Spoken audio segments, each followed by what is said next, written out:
Les saludo cordialmente. Mi nombre es Carolina Aguilar Ramos. Soy profesora investigadora de la Escuela Superior de Actopan de la Universidad Autónoma del Estado de Hidalgo.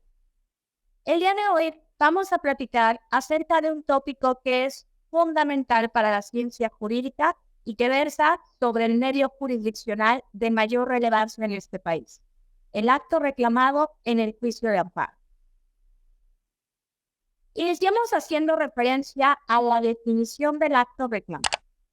Vamos a entender que se trata de todo aquel acto en sentido estricto o normas que emanan de la autoridad, pero van a crear, modificar o extinguir alguna situación de hecho o de derecho.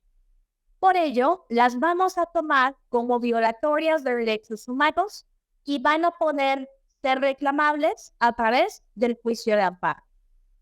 En ese sentido, hay que tener en cuenta que al hablar del acto, en la parte estricta, abarca tanto las acciones, es decir, el hacer de la autoridad, como las omisiones. Esto significa aquella falta, negligencia o incumplimiento. Y finalmente, el tema de las normas generales, cuya emisión o su inicio de vigencia genera alguna lesión a la esfera jurídica de la ciudadanía. Ahora bien, en el artículo 5 de nuestra ley de amparo se estipula quiénes son las partes en el juicio y en su fracción segunda nos da la definición de autoridad responsable. Indica que es aquella que dicta, promulga, publica, ordena, ejecuta o trata de ejecutar al acto reclamado. Consecuentemente, vamos a inferir que el acto reclamado tiene una relación muy estrecha con la autoridad que señalamos como responsable en juicio, ya que las segundas son los entes de donde emana el primero.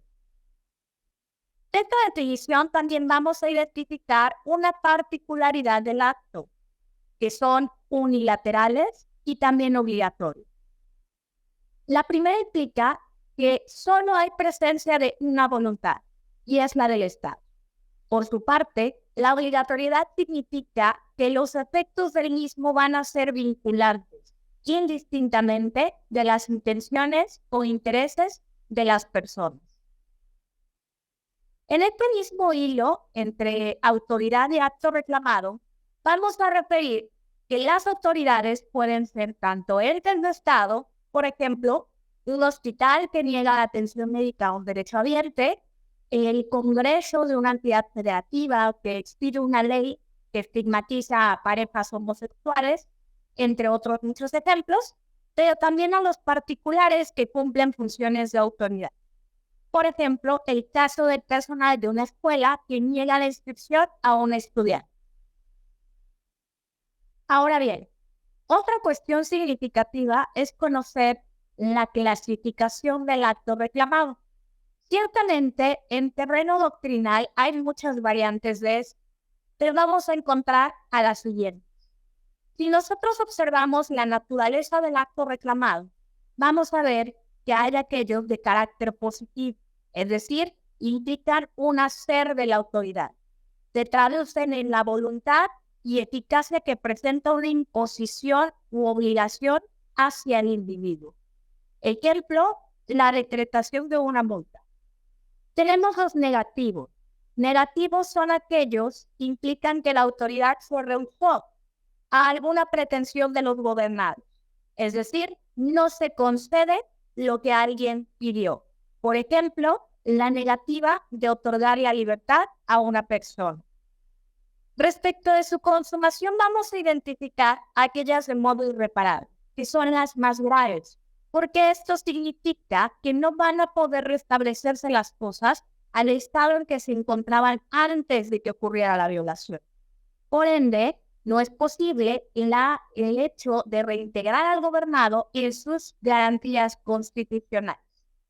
También vamos a encontrar aquellos que, en razón del tiempo, pueden clasificarse como futuros o inciertos. En estos, vamos a tener en cuenta que no hay una seguridad de que van a ocurrir y pueden tratarse de amenazas o posibles violaciones a derechos humanos.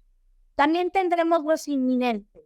Los inminentes aún no ocurren, pero tenemos certeza, es decir, no hay cabida duda de que estos se van a producir.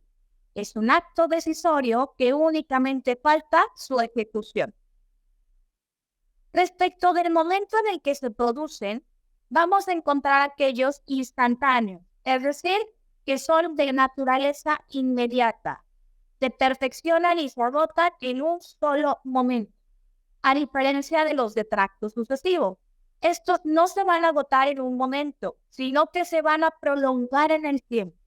Esto significa que para agotarse requieren de la realización de diversas actuaciones o hechos, en función de una finalidad en común. Ahora, una vez que abordamos los pormenores del acto reclamado, debemos de tomar en cuenta que esta institución jurídica no es sinónimo de concepto de violación y tampoco de derecho humano afectado, ya que cada uno tiene sus características y nos van a servir para complementar nuestra motivación y fundamentación en la demanda de amparo. Veamos la siguiente tabla para que con base en un ejemplo logremos identificar estas diferencias. Pensemos en Juan Pérez, un derechohabiente del IMSS que acude a solicitar la atención médica de urgencia por una hemorragia sodera. Y esta es negada bajo el argumento de que no es una urgencia, por lo que le piden que se vaya a casa. Su derecho afectado notoriamente sería la salud, ya que ésta se va a ver mermada por la falta de atención. El acto reclamado sería la omisión de proporcionarle la atención médica, pues se trata de un acto en sentido estricto, pero de carácter negativo, en el que la autoridad, en este caso el IMSS, negó una protección judicial. Y finalmente, estos dos elementos ya identificados nos van a servir para la redacción de mi concepto de violación. Este podría leerse más o menos de la siguiente manera.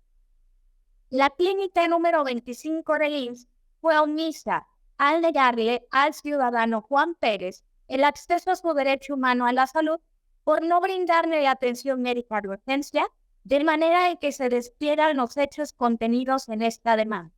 Y entonces, por cuestión de espacio, no podemos visualizar que también vamos a tener que enriquecer ese concepto con la ley que reconoce el derecho a la salud tanto a nivel internacional como nacional e inclusive normas o directrices que no sean necesariamente reglamentarias y adicionalmente con los criterios del Poder Judicial Federal para completar la construcción del concepto. Entonces, podemos darnos cuenta que cada una de estas figuras tienen un enfoque muy diferente, pero están íntimamente relacionadas unas con otras. Voy a terminar esta plática refiriendo por qué la importancia del acto reclamado. 1. Se trata del requisito para que proceda el amparo. Adicionalmente, de que logremos acreditar nuestro interés en juicio. También hay que recordar que la propia ley de amparo nos indica que tenemos que señalar al acto reclamado en el escrito de nuestra demanda inicial. Por otra parte, el acto es parte del contenido del informe justificado de las autoridades que son señaladas como responsables. La parte más escueta es lo relacionado con que el acto implica un estudio del órgano jurisdiccional. Y sobre esto se tiene que pronunciar si se decreta la suspensión o no. También nos va a permitir proyectar nuestra argumentación, es decir, para la construcción de nuestros conceptos de violación. Y finalmente, el acto en sí mismo no valora la petición de la protección de la justicia federal, ya que se trata de lo que pretendemos se modifique o sea revertido a través de la sentencia en un sentido favorable.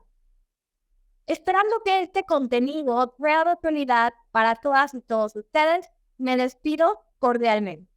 Este video es presentado por el Sistema Ciencia Garza Educativa de la Universidad Autónoma del Estado de Hidalgo.